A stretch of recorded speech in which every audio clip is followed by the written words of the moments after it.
Good afternoon from a wind-swept and very rainy Sydney.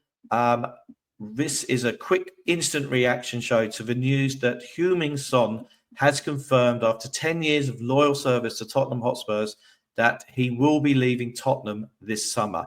To the quotes coming in from Jay Harris of The Athletic, Fabrizio Romano and Alistair Gold is that he has said, "I have asked to leave Spurs. My decision has been made. I did my best here and I need a fresh challenge now. It's the most difficult decision of my life. I came to North London as a kid. I leave as a young man. Thanks to all the Spurs fans who have given me so much love." And so there you have it. Who are we left? We are now left with Ben Davies, probably the only survivor from Maurizio Pochettino's squad that finished third and second in the Premier League 2 seasons running. Sonny leaves the club as the all-time fourth goal scorer. He's behind Bobby Smith, Jimmy Greaves, and the legendary Harry Kane.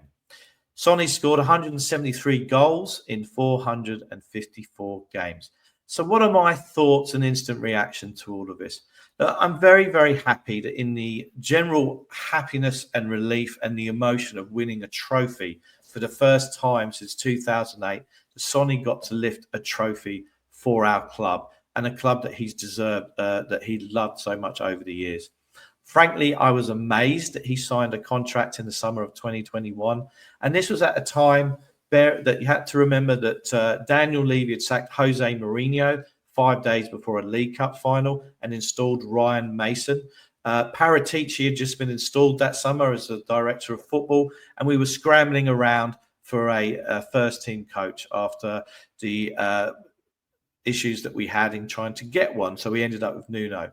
Harry Kane was busy trying to engineer a move up to Manchester City after playing golf with Gary Neville. So I was amazed that he signed a contract. There were unconfirmed rumours or that he allegedly had a clause in his contract that he had to start every game. I don't know about that. I think thinking about Sonny now and some of his peak times and highlights, I think back to the Champions League run, and particularly that second leg away at Manchester City, where he was in absolutely outstanding form that night, and the way that he'd interacted with Eriksen, Dele Alli, Lucas Moura even, and causing havoc in the City defence. And he had a great record against Manchester City as well. And also, of course, the Ajax games, winning that goal that he scored, the first Champions League game at the new season as well.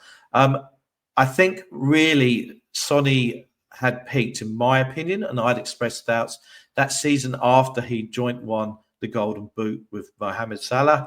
I felt that he was beginning to lose his pace, and I felt that there wasn't too much more to Sonny's game other than his pace. Unlike your Wayne Rooney's or even your Scholes that could play in different parts of the in a formation in midfield or dropping deeper, I didn't think Sonny had that. And I think really with Kane going, and the idea really was for James Maddison to play the Kane role in terms of playing Sonny through at the back of the defence on the counter, didn't really happen anymore. And what we really saw was his worst output in terms of goals last season since his debut season. So it's not a surprise that he's gone. I do think that we should have sold him earlier and really kind of succession planned the leaving of Kane and Sonny better. But that's Tottenham, and that's just the way we are. But look, that's for a discussion another time. I just want to say that, from a nostalgic point of view, Sonny means a lot to us. The first game that we ever went, took my boys to Tottenham, was at the old White Hart Lane, and Sonny scored his first Premier League goal against Crystal Palace. So he's always got a fond place in our hearts. There's no doubt that he loved the club, but it was pretty clear from the body language that he was displaying on the Hong Kong tour, and also kind of on the pitch after the Arsenal game, that it really did look like that he was on his way out. No surprise really that he's playing in the career game. He's playing against Newcastle in career because apparently there's contractual obligations that he had to play, or the club would lose a vast majority of their fee. And that's just the way of the modern football game. So in summing up, I wish Sonny all the best, and thanking on behalf of all the supporters for the service that he's given us. And the fact of the matter is that I hope that he has a successful next stage and final stage of his career out in the United States of America. We will dissect this more on Tuesday night UK time, Grumpy Old Spurs, where we once again sampling the transfer smorgasbord and then we will be talking all things Tottenham. So in the meantime, come on, you Spurs.